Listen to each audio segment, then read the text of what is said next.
수요일 저녁 시간에 또 예배 자리에 나오신 여러분들 주께서 크신 은혜를 더해 주시기를 진심으로 바랍니다. 오늘 우리가 읽어가는 말씀을 통해서 최초의 공의회라고 부르는 중요한 의미가 있는 사건에 대한 기록을 오늘 우리가 함께 살펴보게 될 겁니다. 우리가 지난 시간에 살펴봤던 내용, 사도행전 14장 말미 부분에서는 바울과 바나바가 첫 번째 전도 여행을 마치는 마지막 부분, 어떻게 마무리가 되었는가 하는 말씀을 우리가 함께 살펴보았습니다. 두 사도 일행은 더베라고 하는 곳, 최종 1차 전도여행의 목적지를 둘렀다가 다시 그들이 갔던 그 곳을 되돌아오면서 곳곳마다 교회의 장로들을 세우고 그들로 하여금 하나님 나라에 들어가게 될 때까지 많은 환난을 겪어야 한다라고 말하면서 끝까지 믿음에 머물러 있을 것을 권면하고서는 이제 파송했던 안디옥 교회로 돌아가게 되었음을 우리가 살펴보았습니다. 오늘 우리가 살피는 이 내용은 첫 번째 전도 여행이 끝나고 두 번째 전도 여행이 시작되기 전에 어떠한 일이 있었는가를 우리에게 잘 보여줍니다. 조금 전 말씀드렸던 것처럼 최초의 예루살렘 공의회가 소집이 돼서 아주 중요한 결정을 내리는 내용이 소개됩니다. 이것은 하나님의 구원의 경륜, 그것이 큰 변화를 가져오게 되었다 하는 것을 깨닫게 되는 계기가 됩니다. 이게 무슨 말이냐면 구약시대는 이스라엘 민족을 중심으로 해서 이 복음이 준비되게 하셨어요. 그러고 나서 마침내 약속하셨던 구세주가 오시고 난 다음에 그 구세주를 통해서 이제 그 복음은 유대인들에게만 머물러 있는 것이 아니라 모든 이방 세계, 온 세계를 향해서 전파되게 하시려는 것이 하나님의 구원의 계획이었습니다. 그 계획이 이제 이런 계기를 통해서 깨닫게 되었다라는 것을 보여줍니다. 당시로서는 대단히 개혁적인 성격을 띠고 있어요. 왜냐하면 1500년 동안 이스라엘 백성들은 모세의 율법을 중심으로 해서 그들이 하나님을 섬겨왔습니다. 그리고 그 율법에 대해서 얼마나 많은 관심을 기울이고 또 그것에 대하여 늘 그들이 태어날 때부터 듣고 암송하고 배우고 또 그렇게 살아왔는지 몰라요. 그런데 하나의 계기가 되는 것이 모세의 율법이 진정으로 가르치는 것이 무엇인가를 깨닫지를 못하게 돼요. 근데 이 예루살렘 공의회를 통해서 그 사실이 결정이 되고 그것이 이제 이방 세계로 뻗어나가게 되는 아주 중요한 그런 계기를 마련하게 되었다고 하는 겁니다. 그런 의미에서 당시로서는 받아들이기가 대단히 어려운 것이었고 오늘날 우리에게 있어서는 이게 상식적인 이야기지만요. 당신 대단히 아주 개혁적인 성격을 띠고 있었다고 하는 겁니다. 오늘도 이러한 말씀들을 살펴보면서 오늘을 살아가는 저와 여러분에게 성령께서 우리의 마음과 눈과 귀를 열어주셔서 또 깨닫고 감사하고 또 결단하는 귀한 시간이 되기를 바랍니다.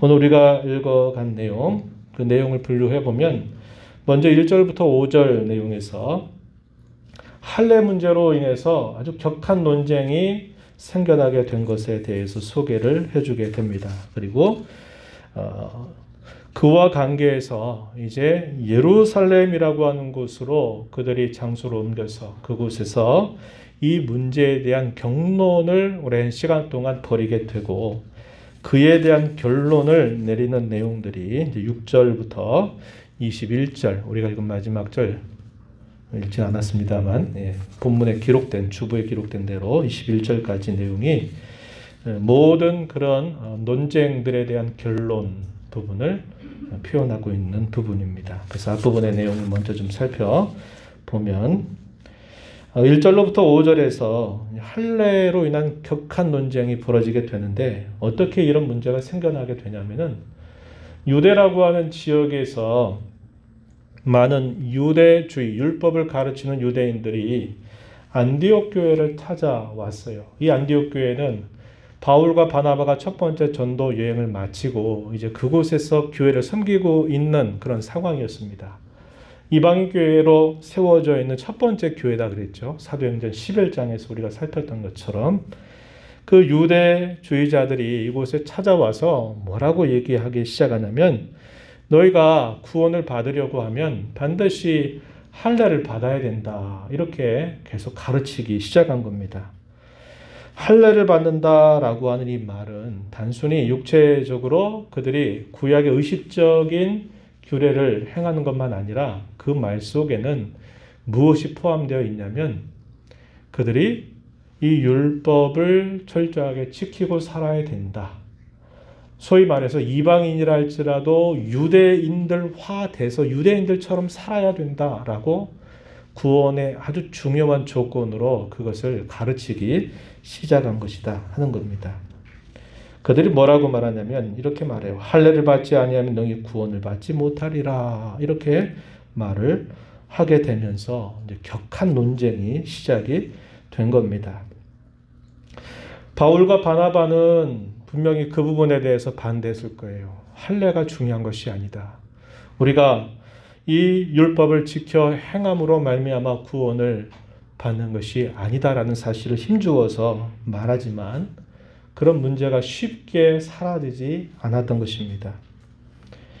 그래서 어떻게 하느냐? 이 안디옥 교회에서 바울과 바나바를 예루살렘 교회로 보내자고 결정을 합니다. 보내서 이 문제에 관하여 우리들만 얘기하지 말고 이 문제를 소위 모 교회로 이었던 예루살렘 교회로 가서 이 문제를 논의하고 결정을 하자고 이야기를 한 것입니다. 그래서 안디옥 교회는 바울과 바나바를 이 예루살렘으로 보내기로 결정을 내리고서 이 바울과 바나바는 안디옥 교회로부터 예루살렘으로 이제 찾아가게 됩니다. 그런 과정에서 어디를 들렀냐면 이 안디옥에서 예루살렘으로 가는 도중에 유대라고 하는 지역이 있어요. 그 지역의 대표적인 곳 두 곳이 소개되는데 베니게라고 하는 곳과 사마리아라고 하는 지역을 계속 경유하여 가면서 무엇을 말하냐면 이방인들에게 임한 구원의 일들에 대해서 그들에게 힘주어서 이야기를 해주면서 그곳에 있는 형제들을 위로하고 기쁘게 하는 사역을 감당하게 됩니다. 그리고 나서 마침내 예루살렘에 도착을 하게 되었을 때 이 예루살렘 교회와 사도들과 장로들은 이들의 방문을 영접하면서 환영을 해줍니다. 그리고 이들과 함께 교제를 나누게 되는데 그 교제의 내용은 1차 전도 여행 때 있었던 여러 가지 일들을 바울과 바나바가 예루살렘 교회의 대표단들이 모여있는 곳에다가 가서 그 이야기들을 다 전달을 한 겁니다. 어떤 지역에 어떤 일이 있었고 또 무슨 일이 있었고 어떤 반대가 있었고 어떻게 주께로 돌아온 사람들이 있었고 하는 이야기들 우리가 지난번에 그 이야기를 나눠봤어요. 복음을 힘있게 아주 담대하게 복음을 전했다. 그 복음을 받는 사람들이 두 가지 반응으로 나타났다. 한 사람은 영생을 받기로 작정된 자들이 다 믿고 돌아오게 되지만 또 한편으로 거센 환난과 박해가 이어지면서 반대자들이 계속적으로 그들을 어렵게 했다고 하는 것을 말해줍니다.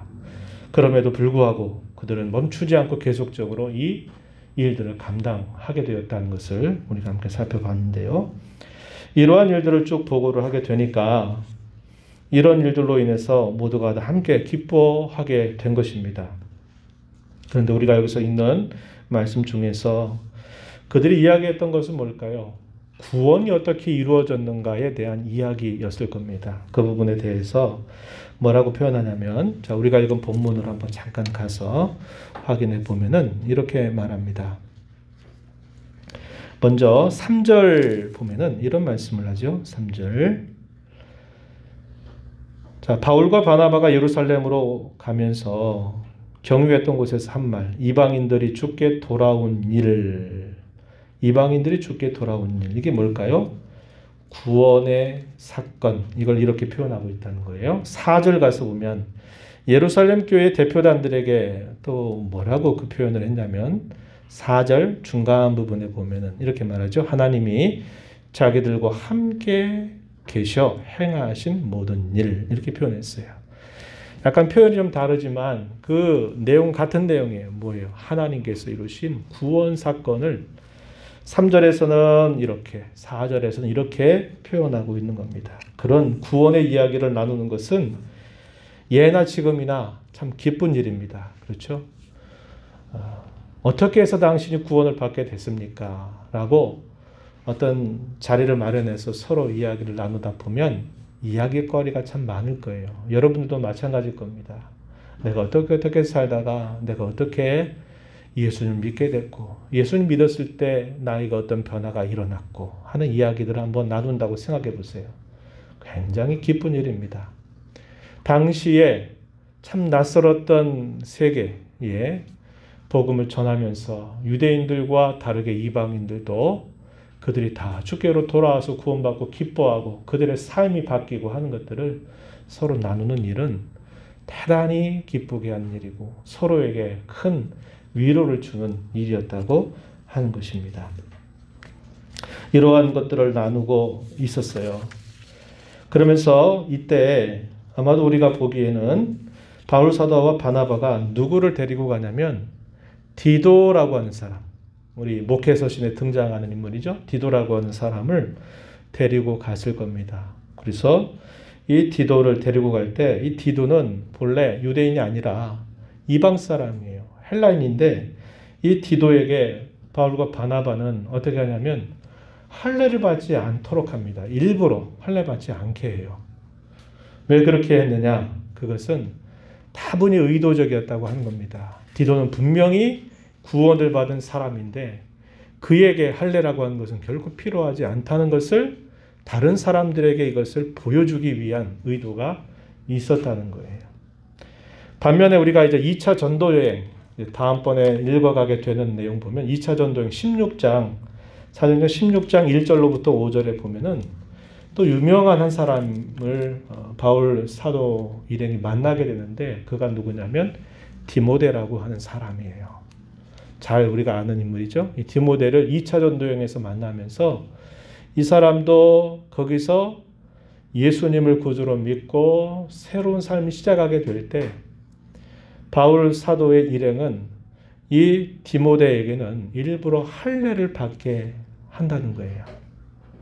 어떤 사람에게는 할례를 받지 말게 하고 어떤 사람은 할례를 받게 하냐 했을 때 중요한 의도가 있다는 거예요. 그것은 다 무엇을 위한 것이냐? 복음을 위한 것이었다고 하는 겁니다. 할례를 받거나 받지 않거나 그것은 아주 중요한 본질적인 문제가 아니라 그것은 본질적이지 않은 문제다. 그러나 누구에게는 할례를 받게 하고 또 누구에게는 할례를 받지 않게 하는 중요한 목적은 복음이 그들에게 불편하게 들어가지 않고 그들이 복음을 받을 수 있도록 하기 위한 목적으로 그렇게 했다는 겁니다. 이때 이 예루살렘으로 올라갔을 때 우리가 함께 이해할 수 있는 성경 본문이 있는데요. 거기가 어디냐면 갈라디아서 2장 1절로부터 5절 말씀이에요. 이 갈라디아서는 바울 사도가 비교적 이른 시기에 기록한 편지입니다. 이 편지인데 여기 보면은 바울 사도가 과거를 회상하면서 이렇게 말해요. 14년 후에 내가 바나바와 함께 디도를 데리고 예루살렘으로 올라갔다. 이렇게 해서 말을 꺼내기 시작합니다. 그러면서 이방 가운데서 전파하는 복음을 그들에게 제시하되 유력한 자들에게 있어서는 내가 사사로이 대했다. 이렇게 말합니다. 유력한 자들은 당시에 예루살렘의 아주 중요한 대표단들을 말해요. 사도들, 장로들을 표현하는 말입니다. 그러면서 3절에 뭐라고 말하냐면 그러나 나와 함께 있는 헬라인 디도라도 억지로 할례를 받지 않게 하였다. 왜냐? 가만히 들어온 거짓 형제 때문이다. 이렇게 말합니다. 이 거짓 형제들이 누구냐? 유대주의자들을 말해요. 할례를 받아야 된다고 가르치는 사람들을 의식해서 일부러 할례를 받지 않게 했다. 이렇게 말합니다. 그러면서 그들이 가만히 들어온 것은 그리스도 예수 안에서 우리가 가지고 있는 자유를 엿보고 우리를 종으로 삼기 위해서 들어온 것이다. 그 정체를 분명하게 밝혀주고 있어요. 그러나 우리는 한시라도, 한 번이라도, 한순간이라도 그들의 가르침에 복종하지 않았다. 이렇게 바울 사도가 이야기를 해줍니다. 이것이 갈라디아서 2장 1절부터 5절에서 소개한 내용이에요. 이 소개하고 있는 내용이 바로 예루살렘의 바나바와 함께 올라갔던 사건을 설명하고 있는 내용입니다. 그래서 여러분들이 나중에 한번 시간 내셔서 한번 읽어보시면 이 상황 같은 이야기라는 것을 알게 될 거예요. 자, 이렇게 기쁨을 나누고 있는 동안에 이제 유대주의자들이 또 거기서 일어났어요. 바리새파 출신의 사람들이 어떤 주장을 했냐면 안디옥 교회에서 격한 논쟁을 일으켰던 그 문제를 또다시 제기한 겁니다. 그래서 또다시 재점화가 된 사실이 기록돼요. 이 내용이 5절 보면은 소개가 됩니다. 5절 이들이 뭐라고 이야기하냐면 이렇게 이야기했어요. 5절 한번 보세요. 이방인에게 할례를 행하고 모세의 율법을 지키라 명하는 것이 마땅하다. 이러한 주장을 바리새파 출신의 신자가 그 주장을 또다시 제기하게 된 거예요. 이것은 일종의 절충안과 같은 말입니다. 뭐냐면 이들이 말하는 것은 뭐냐면 예수님을 믿어야 된다. 그것 인정한다는 거예요. 예수를 믿어야만 되는 건 인정하지만 하나 더 필요한 게 있다. 그게 뭐냐면 그들도 유대인처럼 할례를 받고 모세 율법을 잘 지켜야 된다라고 이야기하는 겁니다.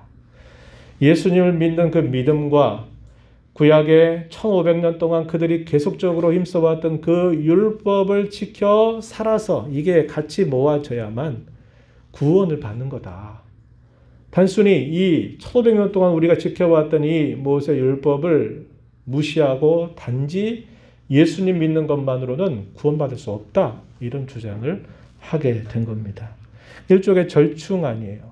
모세의 율법과 예수 믿음을 이렇게 같이 섞어가지고 이것을 통해서 구원받는다고 주장을 하기 시작한 것입니다.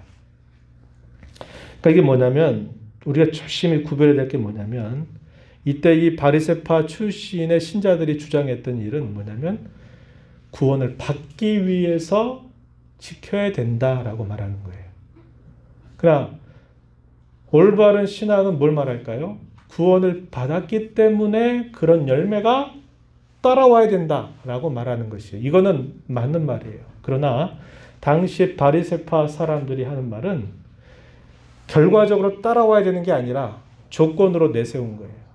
예수 믿음만으로는 부족하고 모세 율법을 지키기 위해서 먼저 유대인화하는 작업이 뭐냐면 개종하는 작업이 바로 할례를 받는 겁니다. 그래서 할례를 받고서 모세 율법을 지킬 때 비로소 구원이 이루어진다. 이렇게 주장을 하기 시작한 겁니다. 이것으로 인해서 또다시 재점화가 돼서 격한 논쟁들이 거기서 벌어지게 된 겁니다. 그때 이 예루살렘 교회 가장 대표자였던 베드로 사도가 일어나서 이제 그 이야기의 말미에 이런 말을 하게 돼요. 그 내용이 본문 6절 이하에 소개가 됩니다. 베드로 사도가 뭐라고 말하냐면 먼저 7절에서 이렇게 말해요. 하나님이 이방인들로 내 입에서 복음의 말씀을 들어 믿게 하시려고 오래전부터 너희 가운데서 나를 택하셨다. 이렇게 말합니다. 그러면서 말을 꺼내요. 7절에 그렇게 표현됩니다. 그리고서는 이 이야기를 하면서 쭉 이야기를 진행하는데요. 우리가 앞에 읽었던 사도행전 10장, 11장에서 베드로 사도가 겪었던 특별한 경험들이 기록이 되죠. 그래서 이방인들, 특별히 고넬료 가정에 그가 인도함을 받아서 갔을 때 이방인 백부장 그 가정에 있는 모든 사람들이 동일한 성령으로 말미암아 구원받는 놀라운 사건이 일어나고 오순절에 강림하셨던 성령의 강림 사건이 또다시 그 집안에서 온전히 일어나게 되는 걸 보면서 깜짝 놀라게 되죠. 그리고 그 사실을 예루살렘에 있는 동료들에게 이야기하면서 야, 이방인들에게도 이런 일이 있었다. 이렇게 그가 이야기했던 부분이 있어요. 이게 약 10년 정도 전에 경험했던 내용입니다. 그 내용을 지금 여기서 베드로 사도가 소개하는 거예요. 그러면서 10절에 뭐라고 말하냐면 우리 조상도 마찬가지고 우리 유대인들도 능히 매지 못하는 멍에를 지우는 것은 합당하지 않다. 이렇게 베드로 사도가 말합니다. 여기서 멍에라고 하는 말이 뭘 말하냐면 율법을 말하는 거예요. 우리가 잘 아는 예수님이 모든 사람들을 다 초청할 때 그런 말씀하시죠. 마태복음 11장 후반부에 보면 그런 말씀하세요. 수고하고 무거운 짐진 자들아 다 내게로 오라. 내가 너희를 쉬게 하리라. 이렇게 말씀하시죠. 수고하고 무거운 짐진 자들아 내게로 와라. 그래서 거기에서 예수님이 하시는 말씀, 이 수고하고 무거운 짐진 자들에 대해서 어떤 사람들을 말하느냐. 유대인들, 율법을 오랜 시간 동안 그 율법을 지켜야 된다고 믿고 살아오고 그걸 자신들의 삶의 전부로 여겨 살아왔던 그 사람들을 향해서 수고하고 무거운 짐진 자들아 이렇게 말하는 겁니다. 율법의 멍에를 짊어지고 평생을 살아가는 그 사람들을 향하여 예수님이 너희가 내게로 와라. 그러면 진정한 안식을 얻게 될 거다. 그런 말씀을 하신 바 있습니다. 여기서 말하는 베드로 사도가 멍에라고 말하는 것. 조상들도 못 지켰어요. 이스라엘 역사가 보여주죠. 그리고 자기 자신들은 유대인이라 어릴 때부터 그 율법을 암송하듯이 계속 그것을 익숙하게 알아와요. 근데 그들이 살아가는 삶은 그것과 다른 삶이었어요. 우리도 지지 못하는 멍에를 왜 이방인들에게 짊어지려고 하느냐. 그건 마땅하지 않다. 이렇게 말을 하는 겁니다. 그러면서 베드로 사도가 말하기를 과거의 그 체험이죠. 동일한 성령이 이방인들에게 임해서 그들에게 구원이 임한 것을 보니까 우리 유대인이나 이방인이나 차별이 없다는 사실들을 다시 한번 이야기해줘요. 그러면서 11절에 베드로 사도가 어떻게 결론을 내리느냐 한번 보세요. 그러니 우리는 그들이 우리와 동일하게 주 예수의 은혜로 구원받는 줄을 믿노라. 이게 베드로 사도의 결론입니다. 뭐라고 말했어요? 구원은 오직 주 예수의 은혜로 우리에게 주어지는 것이다. 이렇게 결론을 내리게 됩니다. 여기서 우리가 조금 짚어볼 게 있어요. 이 표현하고 같은 표현으로 우리가 잘 기억하는 말이 어떤 말이냐면 소위 이신칭의라고 하는 말입니다. 믿음으로 말미암아 구원받는다. 믿음으로 말미암아 의롭다함을 받는다 하는 이 말과 같은 의미예요. 이게 우리가 신약 성경 가운데 교리 서신이라고 분류하는 갈라디아서와 또 로마서, 이걸 교리 서신으로 분류해요. 이 두 서신의 아주 중심적인 주제가 바로 이겁니다. 믿음으로 말미암아 구원받는다. 믿음으로 말미암아 의롭다함을 받는다. 이 내용이에요. 근데 베드로 사도는 하나님의 은혜로 말미암아 구원을 받는다. 이렇게 말했어요. 이 표현이 다른 표현이냐? 다른 표현이 아니에요. 같은 표현이라고 하는 겁니다. 예를 들어 갈라디아서 2장 16절 갈라디아의 가장 중심 성경 구절이라고 볼 수 있는 여기서 사람이 의롭게 되는 것은 율법의 행위로 말미암아 주어지는 게 아니라 오직 그리스도를 믿음으로 말미암는 줄을 안다. 이렇게 이야기했어요. 또 로마서의 또 중심적인 성경 구절 하나 얘기하라면 3장 28절에서도 또 이렇게 말합니다. 그러므로 사람이 의롭다 하심을 얻는 것은 율법의 행위에 있지 않고 믿음으로 되는 줄 우리가 인정한다. 이렇게 바울 사도가 이야기한 바가 있습니다. 우리의 믿음이 과연 어디에서 나느냐 할 때 그 믿음은 들음에서 난다. 그럼 뭘 들음에서 나느냐 했을 때 그리스도의 말씀을 들음으로 난다. 로마서 10장 17절 말씀, 우리 암송하는 구절 중에 하나일 겁니다. 믿음은 들음에서 나고 들음은 그리스도의 말씀으로 말미암는다. 이렇게 표현했습니다. 여기서 듣는다라고 말할 때 종교개혁자였던 루터는 이 말씀을 어떻게 해석하냐면 듣는 것도 많이 배우고 지혜가 있고 학식이 있어서 듣는 게 아니라 그 듣는 것도 오직 하나님의 은혜로 들리게 되는 거다. 이렇게 해석을 하고 있습니다. 배우지 못한 사람, 야만인들, 어리석은 사람들, 그런 사람들은 듣고도 깨닫지 못하고 잘 배운 사람만 깨닫는다면 이 복음은 대단히 불평등한 것이 될 거예요. 그러나 그렇지 않다는 거예요. 듣게 하시는 이도 하나님이 길을 열어 듣게 하신다는 겁니다. 우리가 잘 기억하는 에베소서 2장 8절에서 이렇게 말하죠. 너희는 그 은혜에 의하여 믿음으로 말미암아 구원을 받았다. 믿음으로 말미암아 구원받는다. 이렇게 말하는데 이것은 너희에게서 난 것이 아니라 뭐라고요? 하나님의 선물이다. 이렇게 말씀을 합니다. 이 선물, 이걸 다른 말로 하나님의 은혜다. 이렇게 말해요.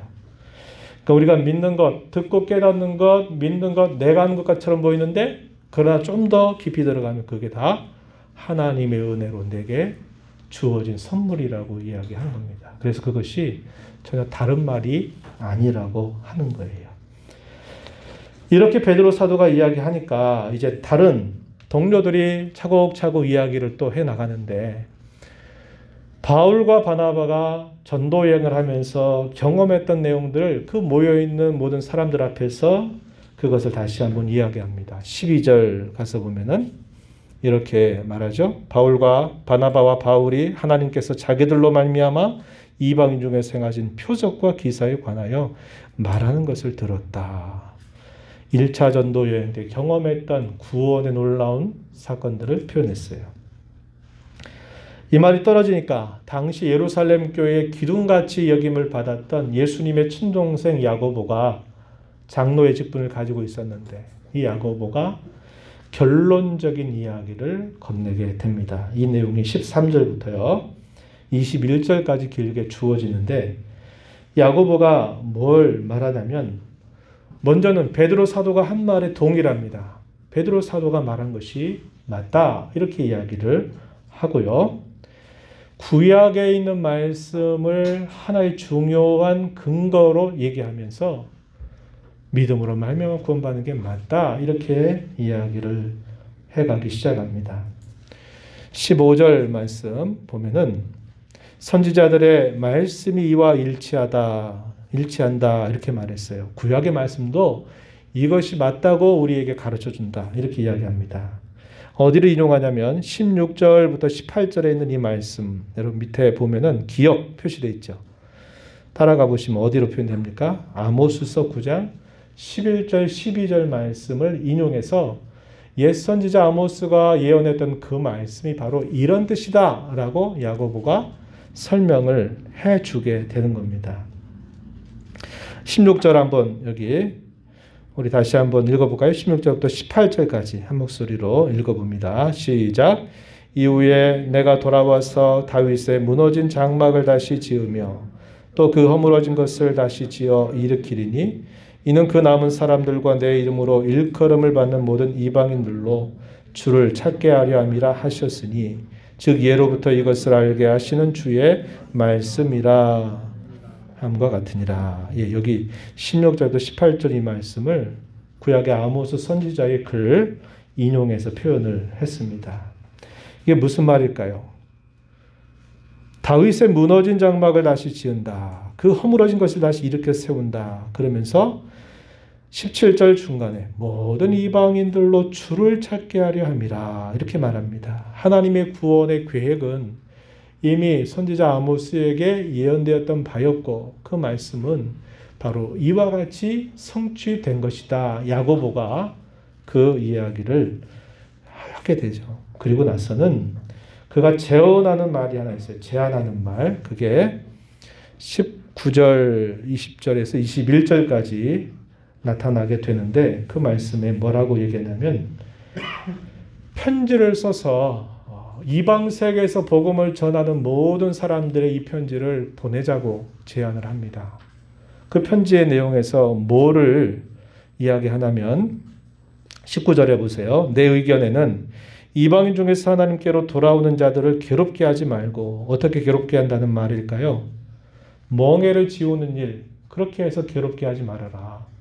할례를 받고 율법 지켜야 된다는 말 더 이상 하지 말아라. 이렇게 말하는 겁니다. 그러면서 20절 보면 우상에 더러운 것, 음행, 목매어 죽인 것, 피를 멀리하는 것, 네 가지를 말합니다. 이 네 가지는 이방 세계에 있는 신자들에게도 이 네 가지만큼은 그들로 하여금 주의하여 지키게 하도록 하자. 이렇게 야고보가 제안을 하게 되는 겁니다. 근데 이 내용은요, 구약 성경 레위기 17장과 18장에서 소개되고 있는 소위 의식법에 해당이 되는 거예요. 의식법.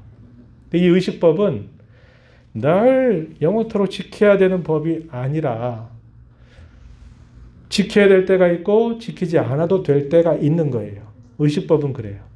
근데 이 야고보가 왜 그 이야기를 재현을 하냐면 이방 세계에 흩어져 있는 많은 유대인들이 있을 때 유대인들에게 이것마저도 다 괜찮다라고 만약에 말해버리면 이들이 여태까지 배워간 것에 있어서 굉장한 많은 충돌을 일으켜서 이것이 그들에게 큰 장애물이 될 수 있다고 생각을 한 겁니다. 그래서 야고보는 유대인들을 배려해서 유대인들이 평생 그렇게 살아왔기 때문에 유대인들을 배려해서 이방인 신자에게라도 요 4가지 정도는 지키도록 권면을 하자고 제안을 한 겁니다. 근데 이것도 사실상은 반드시 영원히 지켜야 될 진리의 말씀은 아니에요. 우리가 뒤에 가서 바울 사도가 뒤에 쓴 예를 들어 고린도 전서에 있는 말씀이나 이런 걸 보면 우상을 숭배한 음식을 먹는 문제에 대해서 이야기하죠. 근데 여기서 뭐라고 얘기했냐면 먹지 말게 하자고 전달하자고 야고보가 얘기했어요. 그러나 바울 사도는 그 문제에 관해서 뭐라고 얘기하냐면 그것도 우리에게 괜찮은 문제다. 그것도 자유할 수 있다라고 이야기를 한 겁니다. 그런데 왜 이렇게 했냐면 조금 전에 말씀드린 것처럼 유대인들에게 복음을 듣기도 전에 저 사람들은 우리 상종할 수 없는 사람들이다. 이렇게 선을 그어버려가지고 복음을 듣지도 않고서 무조건 배척해버리는 그런 일들이 되지 않도록 유대인과 이방인 사이에 어느 정도의 공통점을 마련해 주기 위해서 이런 결정을 내렸다고 하는 겁니다. 그래서 이 결정한 내용들이 실제적으로 예루살렘 총회에서 결정이 돼서 이것이 이방 세계 복음을 전하는 모든 교회에 이 편지들이 전달이 됐어요. 그래서 이방 세계와 이 유대인 사이의 어떤 마찰 이런 문제들이 해소되던 아주 중요한 계기를 마련하게 된 거고 아까 말씀드렸던 것처럼 하나님의 구원의 계획이 처음에는 이스라엘을 중심으로 민족적으로 준비되었던 것이 이제 이방 세계로 전파될 그 하나님의 계획이 바로 이 예루살렘 공의회의 결정을 통해서 이제 새롭게 공적으로 결정이 돼서 인식이 되는 계기가 마련되게 된 겁니다. 자, 조금 우리가 복잡한 이야기를 나눠봤어요. 근데 우리가 이 말씀을 가지고 몇 가지 좀 적용을 하고 마무리를 짓고자 합니다. 첫 번째 우리가 이걸 통해서 함께 생각하고자 하는 것은 뭐냐면 우리의 신앙 세계에 있어서요. 본질과 비본질을 잘 구별해서 포스트 코로나 시대를 준비해 나가자고 하는 겁니다. 본질과 비본질, 처음 생소한 말이지만 이런 말을 한 사람이 있었어요. 17세기 루퍼투스 멜데니우스라는 사람, 이름은 기억 안 해도 돼요. 뭐라고 이 사람이 말을 했냐면 이런 말을 했어요. 본질에 있어서는 하나됨, 일치를, 비본질에 있어서는 자유 혹은 관용을, 그리고 세 번째 뭐냐 하냐면 모든 것에 있어서는 사랑을, 이런 말을 했어요. 세 가지 얘기했어요. 본질에 있어서는 하나됨과 일치를 가져라. 비본질에 있어서는 자유해라. 관용을 베풀어라. 다양할 수 있다는 것을 인정해라. 그리고 모든 것에서 분명히 우리가 나타낼 것이 있는데 그것이 바로 사랑이다 이 말이에요. 사랑. 이것을 이야기했어요. 이 말은 참 의미 있는 말입니다. 이 말은 교회와 교회들 사이에 어떻게 연합과 일치를 이루어 갈까? 또 작게는 성도와 성도 사이의 연합과 일치를 어떻게 이루어 가야 될까라고 말할 때 아주 중요한 가르침을 주기 때문에 그렇습니다. 우리가 어떤 관계를 맺어갈 때 나는 이런데 저 사람은 왜 저래? 이게 이제 항상 기준이에요. 나는 이렇게 왔는데 저 사람은 왜 이렇게 안 해? 이건 뭐냐면 자기가 이제 기준이 돼서 그 기준을 가지고서 나는 괜찮고 그 사람은 안 된다는 거예요. 그러다 보니까 자기의 허물은 못 보고 다른 사람의 허물은 크게 막 보는 그런 일들이 빈번하게 일어나요. 예배 가운데 하나의 요소라는 것이 오랜 시간을 하다 보면 전통이 돼요. 아까 제가 유대인들 이야기할 때 1500년이에요. 1500년의 역사를 가지고 해왔던 거니까 이걸 깬다는 게 얼마나 어려운 일이겠습니까? 우리도 살아오면서 같은 교회에 속해서 이렇게 오랜 동안 신앙생활을 해오다 보면 그 교회 분위기라고 하는 게 만들어져요. 그게 하나의 전통이 되죠. 근데 그 전통이 마치 그것이 본질인 것처럼 우리가 착각하고 살아갈 때가 많다는 거예요. 이럴 수도 있고 저럴 수도 있어요. 이런 사람도 있고 저런 사람도 있어요. 그런데 이런 사람, 모든 사람이 다 이런 사람처럼, 이 사람처럼 되어야 된다. 이렇게 말할 때는 엉뚱한 이야기를 하고 있는 것이 된다고 하는 겁니다. 교회와 교회 사이의 연합이나 일치, 하나됨을 이루어갈 때도 마찬가지예요. 반드시 바꾸지 말아야 될 것, 본질적인 것에 있어서는 하나와 일치를 이루어야 되지만 그렇지 않은 부분에 있어서는 관용을 가져야 된다 이 말이에요. 그리고 그런 모든 일에 있어서는 항상 뭐가 나타나야 되느냐? 그리스도의 사랑, 형제 사랑이 나타나게 해야 된다는 것을 우리에게 가르쳐 주는 겁니다. 그럼 이런 본질과 비본질이 구별되는 이 구별점이 뭘까요? 그것은 오직 성경의 진리라는 거예요. 변치 않는 진리가 기준이 된다고 하는 겁니다. 그래서 여러분, 우리가 항상 이걸 조심해야 돼요. 변치 않는 성경의 진리를 붙드는 것과 이럴 수도 있고 저럴 수도 있고 한 면에 있어서는 여유와 관용을 가져야 돼요. 다른 사람이 나와 같이 똑같이 돼야 된다고 생각하지 마세요. 우리가 신앙으로 자라서 그리스도의 장성한 분량이 충만한 데까지 자라가는 것은 우리 모든 신자들의 목표점이에요. 그러나 저와 여러분이 살아온 삶은 다 달라요. 성격도 다르고 같은 가족 내에서도 자식들 간에도 성격이 서로 다르다면 그 다름과 차이는 언제나 관용을 가지고 기다려주고 이해하는 자세를 가질 때 우리가 서로 화합할 수 있고 연합을 이루어갈 수 있는 것이지, 그런 문제 가지고 우리 이렇게 해왔는데 왜 당신 이렇게 안 하냐, 우리 여태까지 수십 년 동안 이렇게 해왔는데 왜 이렇게 안 하냐고 막 그런 걸 가지고 막 싸우려고 생각하거나 막 논쟁을 벌려고 하는 것은 대단히 소모적인 일에 지나지 않는다고 하는 것입니다. 포스트 코로나 우리가 내다보면서 준비해 갈 때 이걸 잘 생각해야 돼요. 뭐를 변화없이 지켜야 될까? 그리고 무엇을 좀 여유롭게 관용적으로 대할 수 있을까를 잘 구별하는 자세를 가져야 되는데, 그러기 위해서는 하나님의 말씀을 우리가 잘 아는 것이 대단히 중요하다는 겁니다. 두 번째는 이겁니다. 성경과 역사, 교회 역사 속에서 확정된 구원에 대한 은혜의 교리. 이것이 예루살렘 공의회가 주는 대단히 놀라운 의입니다. 이것에 대해서 우리는 다시 한번 하나님께 감사를 드려야 되겠다. 그리고 이러한 진리를 우리가 살아가는 삶 속에서 항상 잘 지켜나가고 늘 주의하며 살아가자고 하는 것입니다. 저와 여러분에게 이루어진 구원이 우리에게서 난 것이 결코 아닙니다. 우리가 살펴본 것처럼 하나님의 은혜로 주어진 선물입니다. 이것을 알고 우리는 평생토록 감사의 삶을 살아가야만 된다고 하는 것입니다. 로마서 4장 4절로부터 6절에서 바울 사도는 아브라함의 예를 들면서 이런 이야기를 합니다. 아브라함의 믿음의 조상이라고 불려지죠. 그런데 그 아브라함도 그가 행위를 통해서 구원을 받은 게 아니라 믿음으로 구원을 받은 거다, 이렇게 얘기하면서 다윗의 유명한 시편 하나를 인용합니다. 시편 32편 말씀 1절 2절 인용하는데 뭐라고 말하냐면, 먼저 로마서 4장 4절로부터 6절에 이렇게 말합니다. 일하는 자에게는 그 삭시 은혜로 여겨지지 않고 보수로 여겨진다. 맞는 말이죠. 내가 한 달 동안 열심히 일해서 그 일한 결과를 봉급으로 받았어요.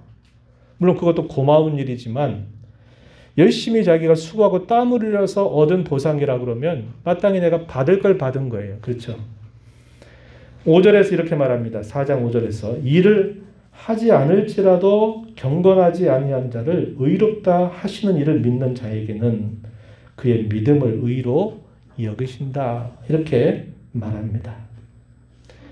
자기는 실제적으로 그렇지 않은데 할 것도 없고 할 수도 없는데 그것을 값없이 믿는 것으로만 준다고 하나님이 하셨다. 이 사실을 이야기합니다. 그러면서 6절에서 이렇게 말해요. 일한 것이 없이 수고하고 땀 흘린 것 없이 하나님께 의로 여기심을 받는 사람의 복에 대해서 다윗이 이렇게 노래하고 이렇게 말했다. 이렇게 말하면서 어디를 인용하냐면 시편 32편 1절 2절.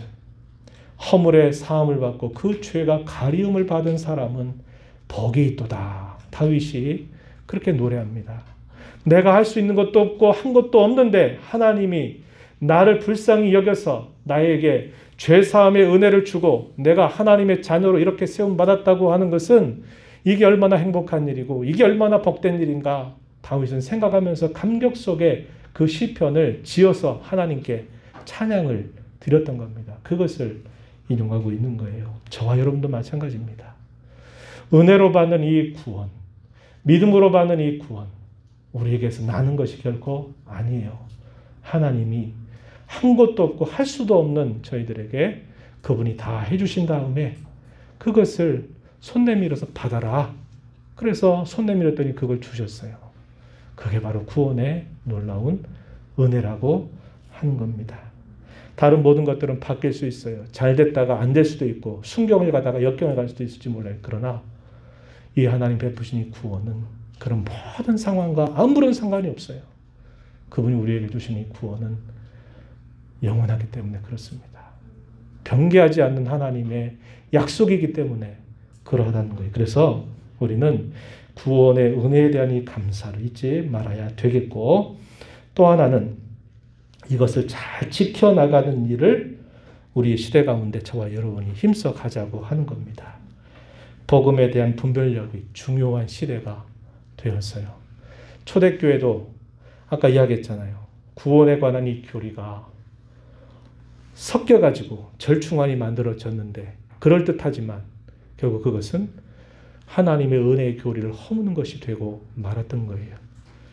오늘도 마찬가지입니다. 복음을 말하고 복음을 이야기하지만 정작 그 내용을 들여다보면 복음이 아니라 거기에 율법이 있고 또 복음을 말하는데 또 어떤 식으로 얘기하냐면 나는 아무렇게나 살아도 나는 개같이 살아도 나는 어떠한 죄를 지어도 나는 다 하나님의 은혜로 다 용서받아 라고 말하면서 죄 짓는 것을 별거 아닌 것처럼 그리고 하나님 앞에 언제든지 내가 잘못했다고 용서만 구하면 어떻게 살아도 된다고 생각하는 하나님의 은혜를 아주 값싼 것처럼 여겨버리는 그런 식으로 또 이 은혜의 교리를 허물고 있다는 것을 우리는 매우 조심해야 한다고 하는 겁니다. 분별력을 가져야 돼요. 율법으로 치우쳐서도 안 되고 은혜의 교리를 잘못 오해해가지고 나는 아무렇게 해도 된다고 생각하는 그런 생각도 결코 안 돼요. 이 사실에 정확한 균형점을 갖고 우리의 시대를 분별하고 나는 어떻게 하고 있는지를 늘 돌아보아야만 한다고 하는 겁니다. 믿음과 행위를 하나로 일치시키면 우리의 구원은 행위 구원으로 치우치게 되고요. 믿음과 우리의 행위를 완전히 상관없다고 분리시켜버리면 뭐가 나오냐면 은혜의 교리를 허물어버려요. 값싼 은혜를 말한다는 겁니다. 내가 어떻게 살아도 나는 회개만 하면 다 용서받고 구원받는다. 이런 식의 잘못된 가르침을 따라갈 수 있다는 거예요. 마지막 시대를 살아가고 있어요. 주께서 언제 오실런지 우리 알지 못합니다. 그러나 분명한 것은 2000년 전에 이렇게 살았던 앞선 신앙의 선배들의 때보다 우리가 사는 때는 더 가까이 와 있어요. 그래서 우리는 이 구원에 대한 은혜의 교리를 감사하면서 또 잘 지켜나가는 그런 일에 힘써 가야 하겠다는 겁니다. 이런 일에 은혜를 구하면서 함께 힘써가는 우리 모두가 되기를 축복합니다.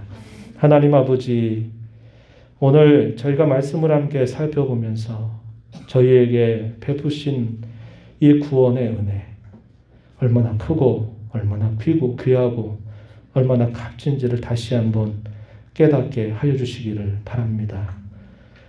허물의 사함을 받고 그 죄가 가림을 받은 사람이 참 행복하다, 복되다라고 노래하였던 다윗처럼 늘 하나님께서 우리에게 베풀으신 이 구원의 큰 은혜를 헛된 것처럼 값싸게 여기지 않도록 인도하시고 모든 상황 속에서 늘 구원받은 것을 감사하며 살아가는 저희가 되게 하시옵고 또 이 구원의 교리, 은혜의 교리를 잘 분별해서 치우치지 않고 그 진리를 잘 보존해가는 교회, 그러한 것을 잘 전달해가는 성도들로 저희들 살게 하시기를 간절히 바라며 예수님 이름으로 기도하옵나이다.